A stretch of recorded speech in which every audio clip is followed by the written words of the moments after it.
എൻ്റെ എല്ലാ സ്നേഹമിത്രങ്ങൾക്കും English window സ്പിരിച്വലിലേക്ക് സ്നേഹത്തോടെ സ്വാഗതം. ഇന്ന് നമുക്ക് ഒരു മഹാഭാരത കഥ കേൾക്കാം. ദൈവതുല്യനായ മഹാവ്യാസൻ്റെ കഥ നമുക്ക് കേൾക്കാം. ഹിന്ദു പുരാണങ്ങളിൽ മഹാഭാരതത്തിൻ്റെ പ്രശസ്തി നമുക്ക് എല്ലാവർക്കും അറിയാവുന്നതല്ലേ.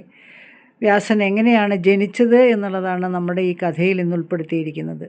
ഒരിക്കൽ യമുനാ നദിയിൽ കടത്തുവഞ്ചി തുഴഞ്ഞിരുന്നത് മുക്കുവ കന്യകയായ സത്യവതിയായിരുന്നു. ഒരു ദിവസം പരാശരമുനി നദി കടക്കുവാനായി സത്യവതിയുടെ കടത്തുവഞ്ചിയിൽ കയറി. പെട്ടെന്ന് സുന്ദരിയായ സത്യവതിയിൽ മുനിക്ക് കലശലായ ഭ്രമം തോന്നി. അവളെ പ്രാപിക്കണമെന്ന തൻ്റെ ആഗ്രഹം മുനി സത്യവതിയെ അറിയിച്ചു. തൻ്റെ കന്യാത്വം നശിക്കുമെന്ന ഭീതിയിൽ മുനിയുടെ ആവശ്യം അവൾ നിരാകരിച്ചു.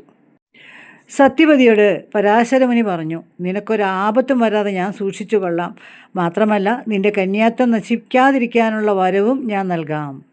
മുനിയുടെ വാക്കുകൾ വിശ്വസിച്ച സത്യവതി വഞ്ചിയിൽ വെച്ച് തന്നെ മുനിയുടെ ആഗ്രഹങ്ങൾക്ക് വഴങ്ങിക്കൊടുത്തു.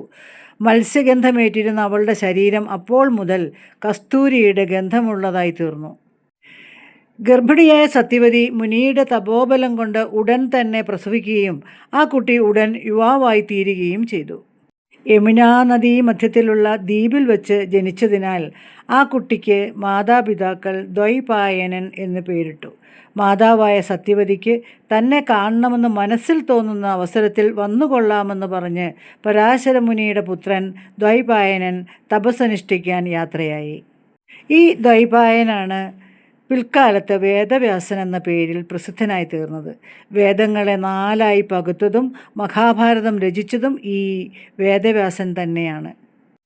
പരാശരമുനിയെ പ്രാപിച്ച് ഗർഭിണിയും മാതാവുമായി തീർന്ന സത്യവതി അദ്ദേഹത്തിൻ്റെ വരസിദ്ധി കൊണ്ട് കസ്തൂരിഗന്ധിയായി തീർന്നുവെന്നു മാത്രമല്ല കന്യകയായി തന്നെ തുടരുകയും ചെയ്തു. മഹാഋഷി വേദവ്യാസൻ്റെ കഥയാണ് നമ്മളിപ്പോൾ കേട്ടത്. എല്ലാവർക്കും ഈ വീഡിയോ ഇഷ്ടപ്പെട്ടെങ്കിൽ ലൈക്ക് ചെയ്ത് ഷെയർ ചെയ്ത് കമൻറ്റ് ചെയ്ത് പ്രോത്സാഹിപ്പിക്കണേ. ഒരുപാട് സ്നേഹം, ഒരുപാട് നന്ദി.